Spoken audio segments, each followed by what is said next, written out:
안녕하세요. 저는 3학년 이민석이라고 하고요. 오늘 제가 발표하고자 하는 주제는 인공지능의 발전 역사, 그리고 지금 굉장히 활발하게 연구도 진행되고 개발되고 있는 생성형 인공지능의 원리 등을 간단하게나마 다루고자 합니다. 발표 바로 시작하도록 하겠습니다. 일단 불을 좀 꺼도 될까요?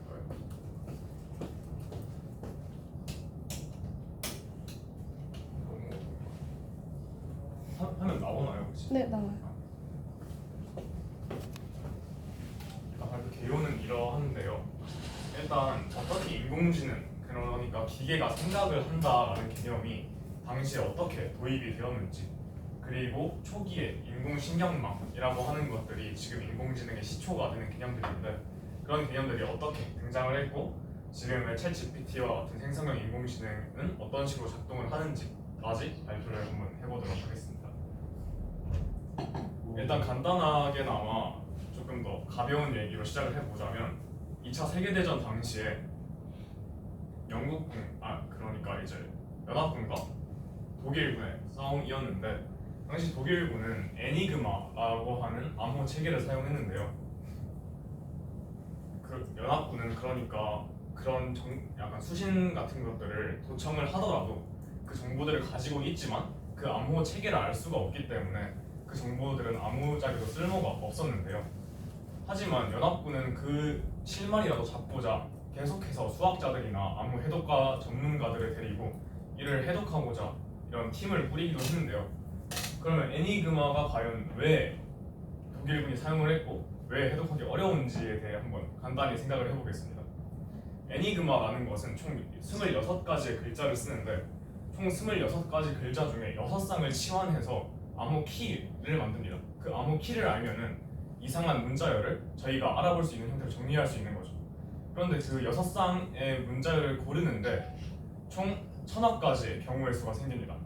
그리고 각각의 26자를 총 3가지를 배열을 해서 암호 키를 또 다시 한번 꼬게 되는데, 그때 26의 세제곱에 해당하는 경우의 수가 생기고요.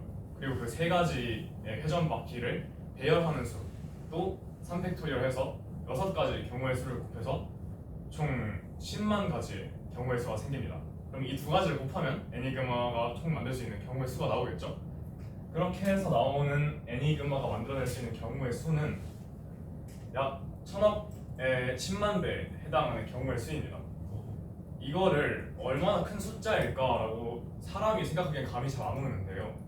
사람 10명이 1분당 하나의 경우의 수를 해독한다고 쳤을 때 일주일 동안 24시간을 쉬지 않고 일한다면 뭐 한 19대쯤 뛰면 되겠죠? 그러면 얼마나 오랜 시간이 걸릴까요? 대충 한번 찍어보세요. 5학년 5학년까지는 아니에요. 너무 갔어요. 300년. 300년은 굉장히 짧은 시간입니다.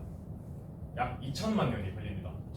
그런데 독일군은 당시 24시간마다 한 번씩 그 암호키를 바꿨고, 그러면 연합군이 약 6시간의 시간을 제외하고 약 18시간 만에 그 키를 해독을 해야 되는 거죠. 그러니까 1억까지 경우의 수를 계산했더라도 18시간이 지나버리면 그 1억 가지를 다시 처음부터 해야 된다는 거죠. 그러니까 사람을 아무리 많이 고용한다 한들 10명이 됐든 100명이 됐다 한들 2천만 년이 100만 년이 되는 것 뿐이기 때문에 아무런 효과가 없었다는 거죠.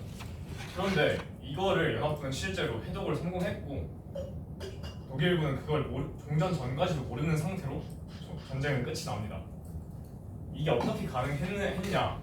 그걸 성공해낸 인물이 바로 앨런 튜링이라는 영국 인물인데요. 이 사람은 이 공로로 약 50파운드의 우리나라로 따지면 굉장히 큰 돈의 수표 같은데 이 사람의 얼굴이 박혀 있는데요. 이 사람이 어떻게 그 암호를 해독했냐면, 그 당시 컴퓨터라는 개념도 없었어요. 1900년대 초 중반이기 때문에 이 사람은 스스로 컴퓨터와 같은 역할을 하는 장치를 만들어서 그 많은 경우의 수를 재빠르게 돌려본 것인데요. 그래서 이 사람은 컴퓨터 과학의 아버지라고도 불리고 약 1400만 명을 구한 것으로 평가를 받고, 약간 컴퓨터 과학계의 노벨상으로 불리는 튜링상도 이 사람의 이름을 딴 것임을 알 수 있는데요. 그만큼 이 사람이 컴퓨터 과학계에서 가진 입지는 굉장히 굳건합니다. 이 사람이 바로 인공지능이라는 개념을 처음으로 던진 사람인데, 이 사람이 뭐 인공지능의 개념을 정립하거나 이런 건 아니고 이런 게 있지 않을까 정도로만 거론을 했습니다. 그게 바로 그의 논문인 컴퓨터 기계와 지능이라는 논문인데, 여기서 이 문장 Can machines think라고 논문이 시작을 하는데, 기계가 생각을 할 수 있을까라고 화두를 던지는 질문이었습니다. 지금 볼 때는 굉장히 별거 아닌 것처럼 보이지만 당시에 기계가 생각을 할 수 있었다라는 접근 자체가 굉장히 신박했고, 그 결과 이 사람의 논문이 인용된 횟수가 총 10,000번이 넘는데요. 이를 시작으로 인공지능이라는 개념이 점점 정립되기 시작합니다. 이후에 한 회의에서 MIT의 이런 후원을 토대로 약 10명 정도의 과학자들이 모여서 인공지능이라는 첫 이런 정의를 정립하고 처음으로 MIT 대학에 그런 학과가 생겼습니다. 근데 그 전에도 인공지능에 유사한 개념이 도입이 되긴 했는데요. 이거 보면 어떤 생각이 드시나요? 뭘까? 뉴런, 그렇죠. 신경세포, 인간의 신경세포를 뉴런이라고 하는데, 그런 모습들을 보고 한 과학자가 회로적인 접근으로 이런 식으로 전기적인 회로로 이런 신경망을 구현한다면 간단한 문제는 해결을 할 수가 있을 것이다 라는 이론을 제시했고 실제로 증명도 되었습니다. 그런데 이것을 바로 컴퓨터로 도입을 하게 된 것인데, 컴퓨터 과학계에서 지금 이게 뉴런의 한 세포인데 여기 부분을 가지돌기 그리고 여기를 축삭돌기라고 하는데, 이 많은 정보를 들여오고 그거를 한 결과값으로 내보내는 게 이 원리라고 생각을 하면 됩니다.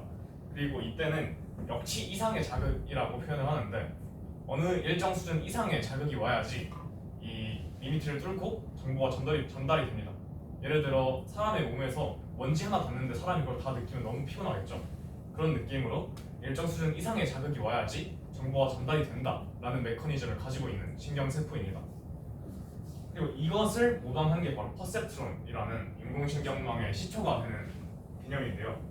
지금 보시면은 아까 말했던 대로 이 부분이 요 정보를 받아오는 부분에 해당을 할 것이고, 요 부분이 그 값을 계산하는 과정입니다.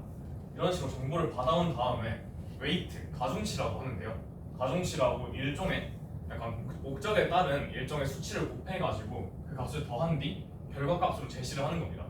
그리고 퍼셉트론은 아까 말했듯이 신경세포에서 따왔다고 했죠. 그러니까 역치 이상의 자극이 된다면은 1을 송신하거나 아니면 0을 송신하는 총 두 가지의 결과값을 제시할 수 있습니다. 그렇기 때문에 얘의 결과물은 이런 식으로 선형을 띄는데요. 이 선형을 잠시만요. 이 선형을 띄는 게 굉장히 큰 한계점이 됩니다. 왜 한계점일까요? 한 방향으로. 그러니까 yes와 no 정도의 답변밖에 못한다는 거죠. 현재 수준으로.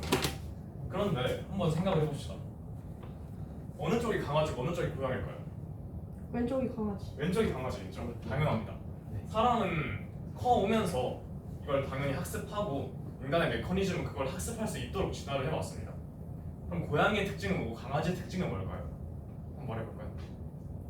이를 구분할 수 있는 특징이 있을까요? 양.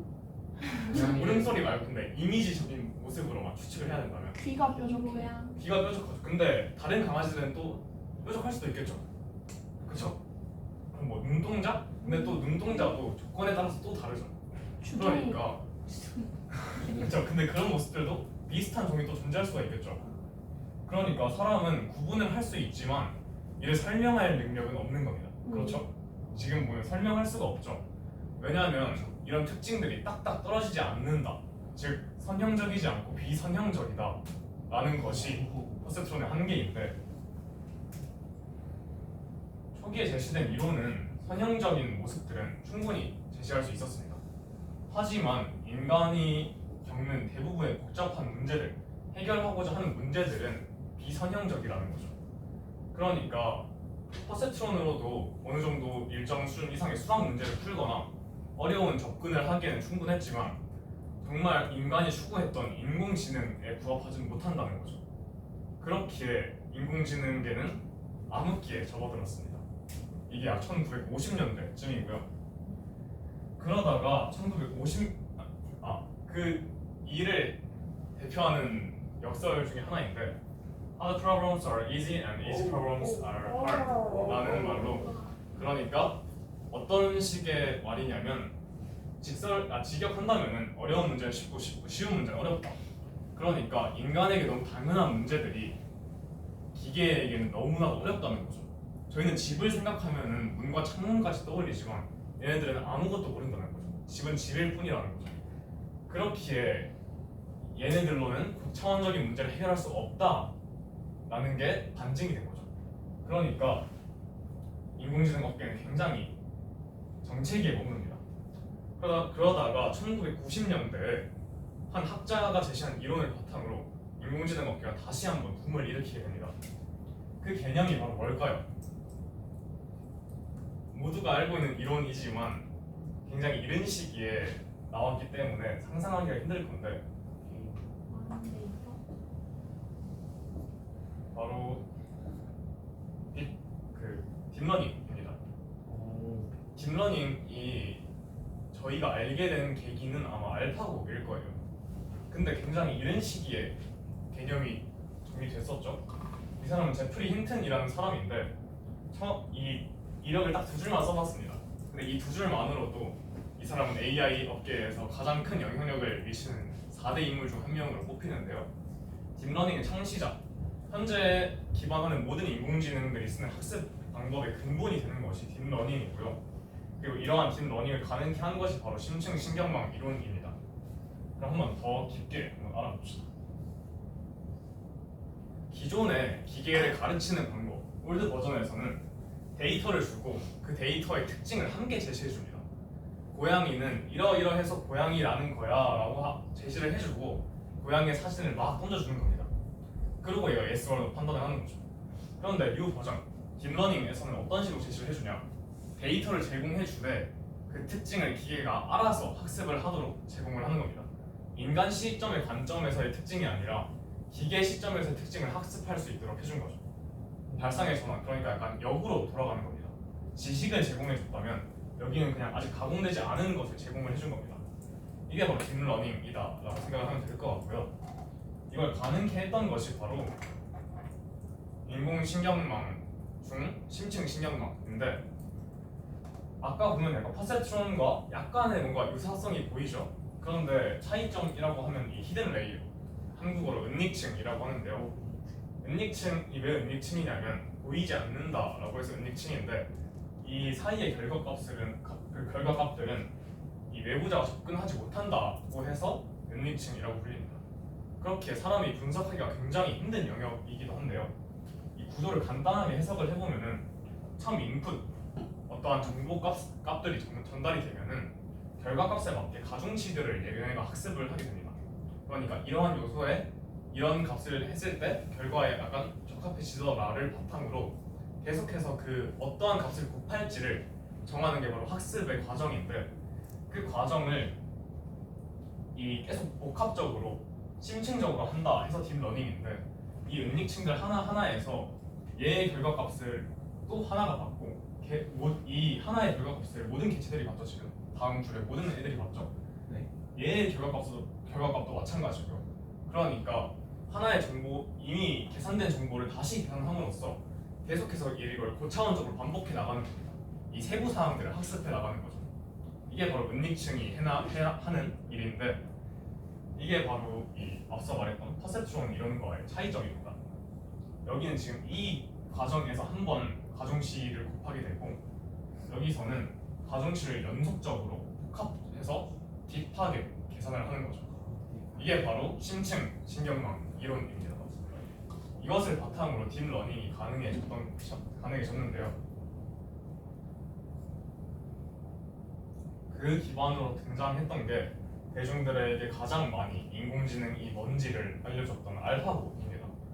알파고는 마찬가지 딥러닝을 통해서 대중들에게 이름을 알리게 됐고, 딥러닝이라는 개념 자체가 아마 사회적으로 가장 큰 영향력을 끼쳤던 시기가 이때가 아닌가 싶습니다. 그리고 실제로 이 시점을 기점으로 인공지능 시장이 굉장히 크게 성장을 하기도 했고요. 알파고는 뭐 워낙 유명하니까 설명을 좀 아끼도록 하고, 그 다음 등장했던 것이 바로 챗GPT라는 생성형 인공지능입니다. 얘네는 알파고보다 훨씬 더 고차원적인 애들이에요. 알파고는 바둑판을 그냥 찍은 거죠. 그러니까 선수들이 경기하는 모습을 찍고 그와 유사한 패턴이 나왔을 때 어떠한 경우의 수가 확률이 가장 높을까를 계산하는 게 바로 알파고입니다. 그러니까 사람으로 치면은 정말 모든 경우의 수를 외워가지고 그 최선의 수를 하나씩 놓는 거죠. 그 계산을 컴퓨터가 했을 뿐이고요. 그게 바로 알파고입니다. 생성형 인공지능은 그것보다 조금 더 고차원적인데요. 왜냐하면 인간의 언어를 다루기 때문입니다. 인간의 언어가 왜 고차원적일까를 생각을 해보면, 아까 말했죠. 기계가 사람이 쉬운 거는 잘 못한다고. 저희는 지금 한글이라는 걸 굉장히 유창하게 구사를 할 수 있죠. 그런데 얘네한테 가르쳐 주려면 이 글자의 의미적인 전달을 하는 것도 포함을 해야 되고, 언어의 문법적인 면까지 같이 내포를 해야 됩니다. 여기 국어 선생님도 또 마침 계신데, 이런 과정들을 인간이 또 배우기도 어려워요. 그런데 기계한테 아무것도 모르는 백지인 애한테 가르치기는 더욱 어렵겠죠. 그러니까 얘네가 인간의 언어 체계를 이해하기는 굉장히 어려운 일입니다. 그런데 지금 생성형 인공지능을 보면 어떻죠? 굉장히 잘하죠, 뭐든지. 그렇기 때문에 고차원적인 애라고 하는데, 한번 그 원리를 한번 파보고자 합니다. 챗GPT라는 애를 한번 만들어보자 라는 느낌으로 접근을 해본다면 뭐부터 해야 될까? 프리트레이닝이라는 과정이 필요합니다.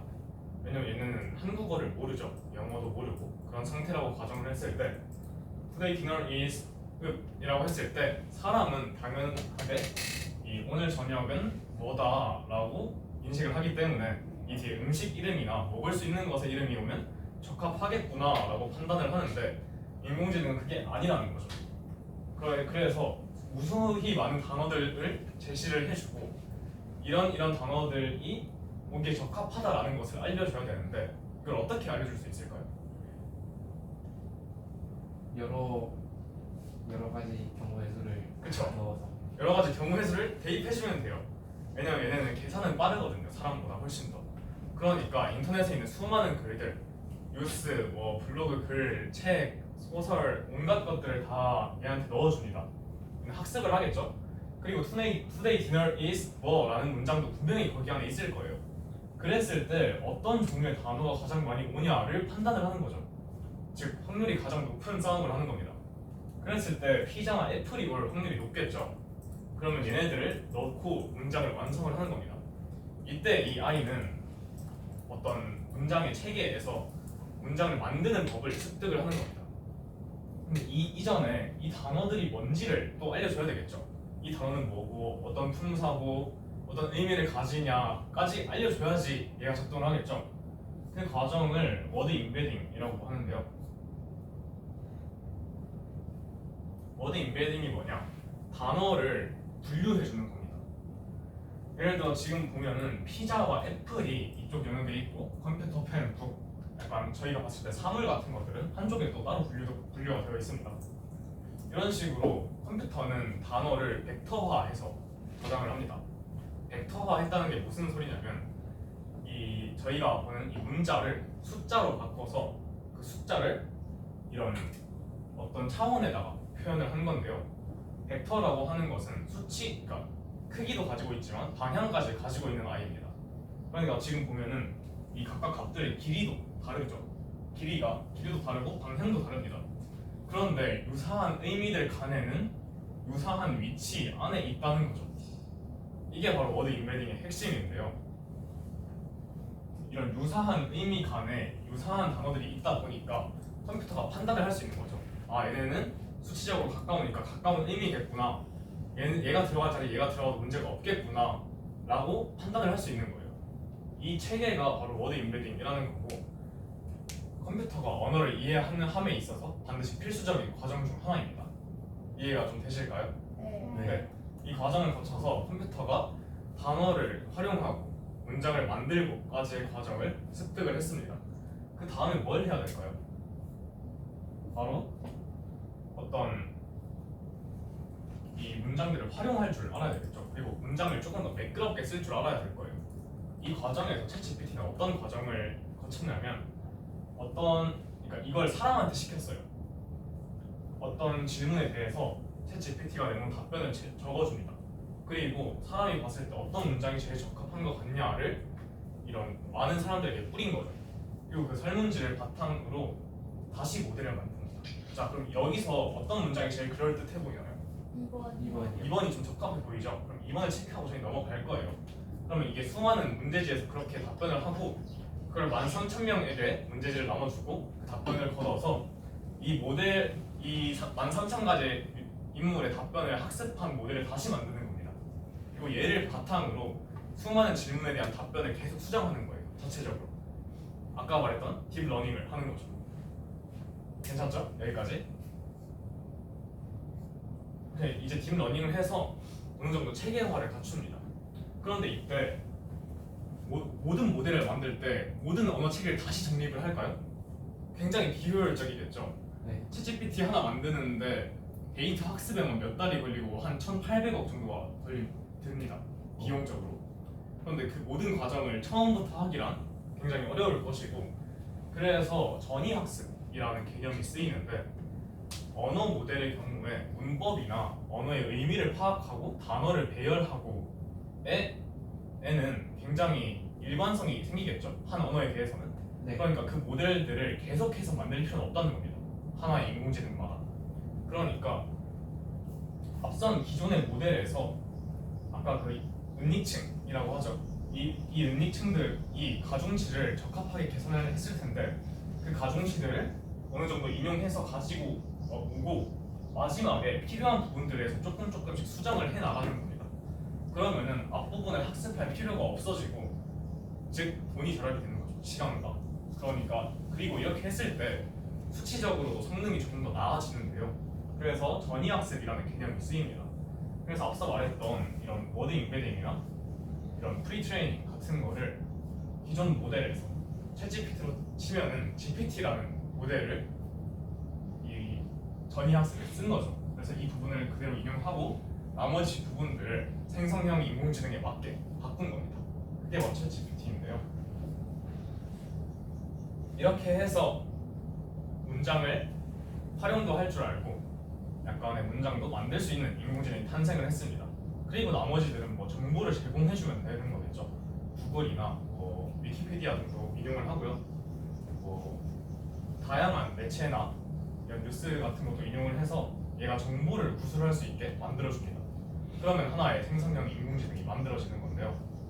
마지막 과정에는 이런 과정이 들어가는데 강화 알고리즘이라고 해서 얘네가 자체적으로 또 자신의 답변을 다시 학습하는 알고리즘을 거쳐서 이제 시중으로 나오는 겁니다.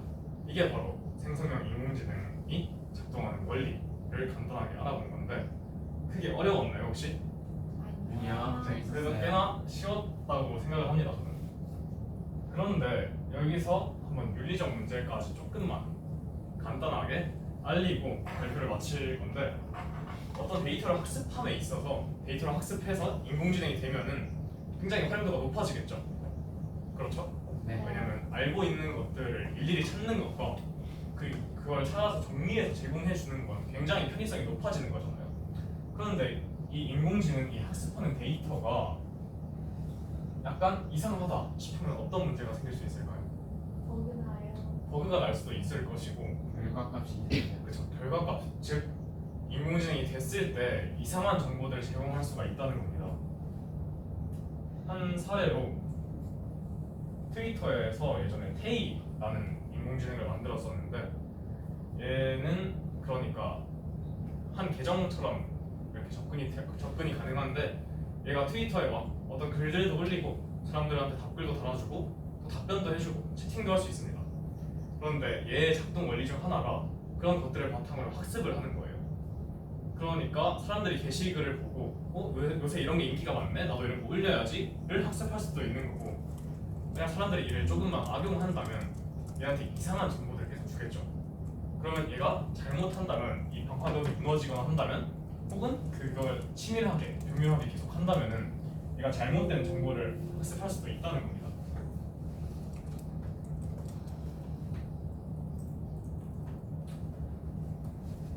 그래서 발생했던 문제가 바로 이런 문제입니다. 굉장히 논란이 가득한 문장을 내가 게시글에 막 올린 거예요. 그래서 얘는 출시가 한 달도 안 돼가지고 바로 그냥 역사 속으로 사라졌습니다. 이거를 인공지능의 편향성 문제라고 합니다. 데이터 자체가 편향적이고 차별이 내포하는 데이터를 포함하고 있다면 그 결과적인 인공지능도 그런 문제를 내포할 가능성이 있다는 거죠. 근데 지금은 얘가 뭐 한 달 만에 픽하고 쓰러졌는데 예를 들어 저희가 쓰는 제미나이나 챗GPT 같은 애들이 이러면 어떻게 될까요? 굉장히 사회적으로 큰 무리를 일으킬 수가 있겠죠. 왜냐면 걔네 자체로만 끝이 아니라 요새 뭐 앱에서 인공지능 가지고 하는 거 굉장히 많죠. 뭐 DBPI도 있고 굉장히 많은 앱에서 이제 갑자기 인공지능을 제공을 해주는데 그거 전부 다 챗GPT API입니다. 그러니까 챗GPT에서 제공해준 기능을 기업에서 그냥 갖다 쓰는 거예요. 그러니까 본질은 챗GPT라는 거죠. 그러니까 얘네가 한번 오류를 일으킨다면 그 모든 기업의 앱들에서 이런 글들이 나올 수가 있다는 거죠. 그래서 무작정 이 인공지능 개발이 좋고 무작정 활용해야지가 아니라 이런 문제들도 생길 수 있지 않을까라는 고찰도 한번 던져주고자 마지막에 이런 내용을 넣어봤습니다. 네, 감사합니다.